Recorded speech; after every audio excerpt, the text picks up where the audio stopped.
name of God, most gracious, most merciful. All praise is due to God, Lord of the universe, and may His peace and blessings be upon all of His prophets and messengers, including His final and beloved messenger, the seal of the prophets, Muhammad, and His purified household and righteous companions. Dear viewers, Assalamu alaikum wa rahmatullahi wa barakatuh. It is well known in the broader Muslim world that much of the Islamic religious and intellectual tradition rests on the place and role of the hadith. That is, the reports of the sayings and activities attributed to the Prophet Muhammad and his companions. In the Shi'i world, these reports include the activities and teachings of the Imams and other members from among the Prophet's household, the Ahlulbayt. The history of the development of the hadith provides us with numerous insights into the social, political, and religious context of the early development of Islam generally and Shi'ism in particular. From the formative period of Islam, during the life of the Prophet Muhammad and after his death, and continuing throughout the successive generations, Muslim scholars paid special attention to the transmission and compilation of reports on the teachings of the Prophet and the Imams. Those scholars who were experts in the transmission and compilation of hadith reports and works would come to be known as the traditionists or the muhaddithun. This episode of the makers of the Shi'i world will focus on one of the most preeminent traditionists and scholars of hadith of the early period of Shi'ism, al-Shaykh Abu Ja'far Muhammad ibn Yaqub al-Kulayni. Al-Shaykh al-Kulayni was born in a village called Kulayn in the outskirts of present-day Tehran, in Iran sometime in the middle of the 3rd Islamic century or the 9th century CE, to a noble family of religious scholarship. He initiated his early religious studies with his father and uncle, who were well-known scholars. According to historians, al-Kulayni resided in the city of Ray and seems to have also traveled to Qom before moving to Baghdad in Iraq to live for the last 20 years of his life. Out of all of the major Imami compilers of traditions and hadith, al-Kulayni was the only one who seems to have lived during the tenure of all 4 successive deputies or Nawab of the 12th Imam al-Mahdi during the period of the Minor Occultation, al-Ghayb al-Sughra. According to various reports, al-Kulayni died in the year 329 after Hijrah or 941 CE in Baghdad, his death coinciding with the end of the period of the Minor Occultation. In order to further appreciate the role of Shaykh al-Kulayni and his contributions to the development of Imami Shi'ism, it would be instructive for us to examine the historical circumstances and the context of the period in which he lived, that is, the 3rd and 4th Islamic centuries or the 9th and 10th centuries CE. To do so, we will focus our attention on the political and social climate of 2 major cities that had a strong Shi'i presence at the time, Qom in Iran and Baghdad in Iraq. As for the situation of Baghdad, we have already noted in a previous episode, for example, the vital role of the Nawbakhti family and its most prominent members in attending to the various challenges faced by the Imami community in that region. Baghdad at the time was the capital of the Abbasid dynasty and a center of great intellectual activity. Various theological and legal groups competed, sometimes peacefully and at other times violently, in promoting their views and schools of thought. The Imamis were one among several groups.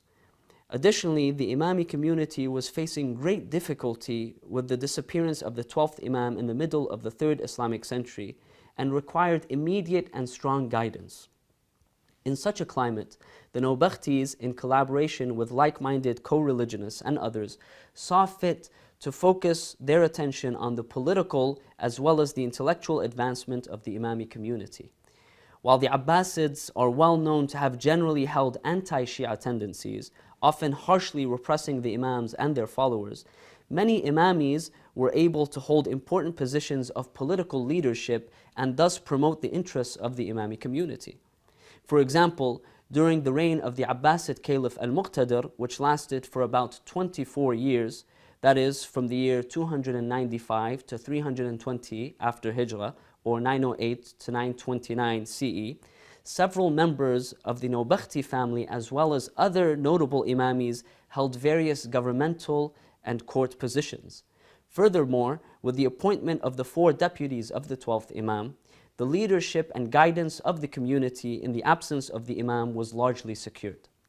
On the other hand, the scholarly activities of the Baghdadi Imami leadership included focusing their attention on defending and promoting distinctly Imami Shi'i doctrines, in opposition to both non-Shi'i groups such as the Mu'tazilis, the Ash'aris, and the Sunni traditionalists, as well as other Shi'i groups such as the Zaydis and the Ismailis.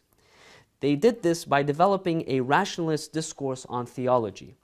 This meant, for example, engaging in dialectical or systematic theology, kalam, in order to rationally establish various theological doctrines, some of which had also been developed by other theological schools such as the Mu'tazilis. By doing so, these scholars were able to staunchly argue for key doctrinal points such as the oneness and justice of God, God's attributes, the necessity of the Imams, their inerrancy or isma, and other important topics. Thus, the situation in Baghdad called for the leadership of the Imami community to focus its efforts on the political and intellectual advancement of the community. The situation in Qom was markedly different. Qom was an Imami Shi'i haven, and Imami thought was the dominant tradition among its socio-political and religious elite, and as such had been its established religion since the late 2nd Islamic century or the 8th century CE. Historians note that Qom was initially conquered in the year 23 after Hijrah or 644 CE by the Arabs under Abu Musa al-Ash'ari. However, we are told that it was an associate of the 5th and 6th Imams, Muhammad al-Baqir and Ja'far al-Sadiq, a man by the name of Musa ibn Abdullah al-Ash'ari, and his clan members who brought Imami Shi'ism to Qom after their arrival toward the end of the 1st Islamic century or 8th century CE. The Ash'ari clan would become instrumental in both the political and the religious and material development of Qom. Many Ash'ari Qommis would assume the political and religious leadership of the city and the community. Another factor, of course, that would promote Qom as a distinctly Imami Shi'i center was the arrival, death, and burial of Fatima al-Ma'suma, the 8th Imam's sister, in the city in the year 201 after Hijrah or 816 of the Common Era. Thus, by the 2nd and 3rd Islamic centuries, or the 8th and 9th centuries CE, Qom had become a city-state of sorts for the Imami community, as well as a major center for religious learning and transmission of hadith. Not only was it governed politically by the Imamis, but the Imami religious tradition was unrivaled. Many scholars and traditionists would travel widely to and from Qom in search of traditions of hadith reports from the Imams. It was in this sort of environment that al-Shaykh al-Kulayni was able to both learn and teach during his time in Qom and in his interactions with the major traditionists of the city.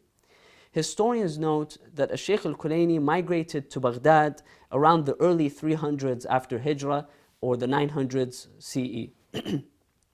As noted earlier, this was during the first few decades after the beginning of the Minor Occultation. Despite the tremendous efforts of the Imami political and religious leadership in Baghdad, the Imami community was still facing several challenges. Al-Shaykh al-Kulayni's response to these challenges was to prove magnificent. Over the course of his 20-year residence in the city, he produced the first major multi-volume Imami compilation of hadith reports, Kitab al-Kafi. Al-Kafi is a treasure trove of inspiration and knowledge. It includes over 16,000 hadith reports. Let us now take a brief look at the structure and contents of this magnificent work in order to understand its significance and some of the reasons for why al-Kulayni embarked on the arduous task of producing it. In his introduction to this work, al-Shaykh al-Kulayni addresses an anonymous brother, perhaps a notable figure or leader in the Imami community, noting his realization of and concern for some of the challenges that the community was facing during that period. He notes that what is apparent during his time is the flood of false religions and schools of thought, a reference to the variety of theological and legal trends and views that were in existence in Baghdad and other regions of the Islamic world at the time. In such circumstances, the only remedy would be recourse to individuals, to the Book of Allah and the tradition of His Prophet by means of knowledge, certainty, and discernment, according to Shaykh al-Kulayni. As such, the anonymous brother had requested the Shaykh to produce a comprehensive work that would serve as a guidance for authentic theology, doctrine, and practice based on the teachings of the Prophet and the Imams. Al-Kulayni's response to this request was to produce Kitab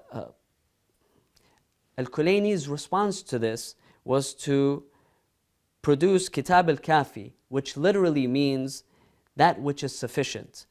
In other words, it was the objective of al-Kulayni to produce a work that was grounded in the teachings of the Imams so as to counter the various views and opinions out there. The structure of al-Kafi reveals al-Kulayni's comprehensive objective.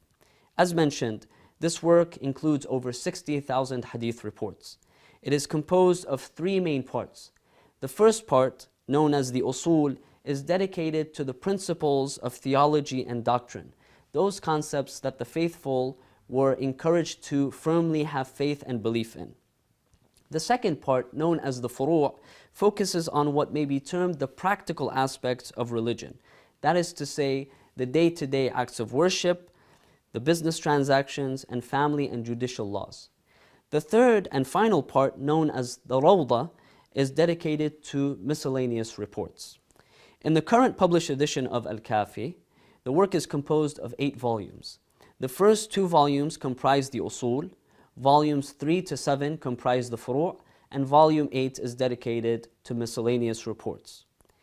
The usul part consists of 8 major chapters. They are the Book of Intelligence and Ignorance, the Book of Excellence of Knowledge, the Book on Oneness of Allah, the Book about the people who possess divine authority, the Book on Belief and Disbelief, the Book on Supplications, the Book on the Excellence of the Holy Quran, and the Book of Social Ethics.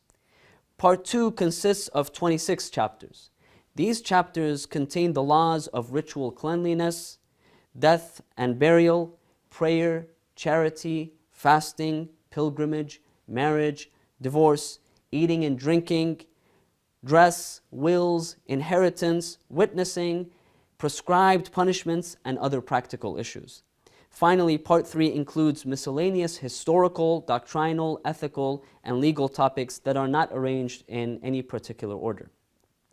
Of course, a comprehensive review of al-Kafi would not be possible in the time that we have. I would encourage those who are interested to read the work, which has also been translated recently to English by Muhammad Sarwa and is readily accessible. However, we may draw several important conclusions about this work and its place in the history and development of Imami Shi'ism. Some of these points have been alluded to by Andrew Newman in his seminal work, The Formative Period of Twelver Shi'ism. The first point is the early emphasis on the concepts of al-aql and al-ilm, which can be translated as intelligence and knowledge respectively. As we have already noted, in Baghdad there were several competing theological and schools of thought and legal schools of thought. Some of these schools of thought claimed that their views were based on reason, that is, that human intelligence and reason was capable of knowledge of God and God's attributes, as well as other doctrinal elements.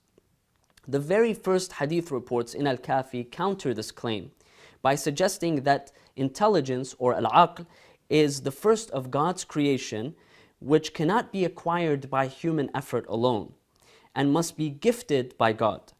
But more importantly, only through knowledge, al-ilm, that is, that which is acquired through the teachings of the Prophet and the Imams, can one acquire certain and authentic knowledge of and belief in God. The reports in these early chapters clearly emphasize the significance of authentic knowledge, and that it was only the rightful possessors of this knowledge, the Prophet and the Imams, who were to be referred to in all matters. This point would oppose the view that reason alone, or independent human interpretation, or knowledge that was independent of the teachings of the Prophet and the Imams could lead to correct faith. The second point is the strong connection that is made between knowledge, al-ilm, and practice, al-amal. That is to say, not only were the faithful required to refer to the Imams for their knowledge of and belief in God, but also in order for them to properly observe their practical responsibilities and concerns. Thus, the revealed sources of knowledge, the Quran and the teachings of the Prophet and the Imams, constituted the primary and only source of practical guidance for the faithful. In one report, for example, the sixth Imam Ja'far al-Sadiq states, quote, "There is nothing except that it is in the Quran or Sunnah." In another report, the fourth Imam, Ali ibn al-Hussein, states, "As for knowledge, if one does not act on the basis of it, then its possessor does not increase except in unbelief." It is interesting to note here that the bulk of the hadith reports in al-Kafi pertain to practical matters. In fact, approximately 75% of the over 16,000 hadith reports in this work are dedicated both to personal and public matters of practice. Thus, al-Kulayni focused on the primacy of the revealed sources, as taught by the Prophet and the Imams, for authentic belief as well as correct practice. In this case, there would be no reason to resort to legal tools such as independent reasoning, al-ra'i, or legal analogy, al-qiyas. The third and final point with which we may conclude is the overall cautionary message of the reports on employing an accommodationist tendency with the ruling officials and institutions. In this vein, some reports caution against attempts to predict the reappearance or the time of the reappearance of the 12th Imam, or to be deceived by false claimants to the imamate. Other reports remind the faithful of the persecution of the Imams and their followers at the hands of the political establishments. More so, reports often emphasize the importance of avoiding attachment to worldly gains, especially those political and socio-economic gains that would result in one's loss of faith or to acting unjustly and immorally. Thus, these reports strongly rebuked or warned those who may have felt it necessary to acquire positions of leadership, especially as they would lead to the direct or indirect oppression of the Imami community. Thus, the third and fourth Islamic centuries were a very critical time for the development of Imami Shi'ism. One of the main attempts to overcome the numerous challenges of the times was evident in the life and legacy of al-Shaykh al-Kulayni, especially his magnificent work al-Kafi, which continues to play a pivotal role in the contemporary period as a primary source of knowledge and practice. Please join us again next time for another episode on the makers of the Shi'i world. Wassalamu alaikum wa rahmatullahi wa barakatuh.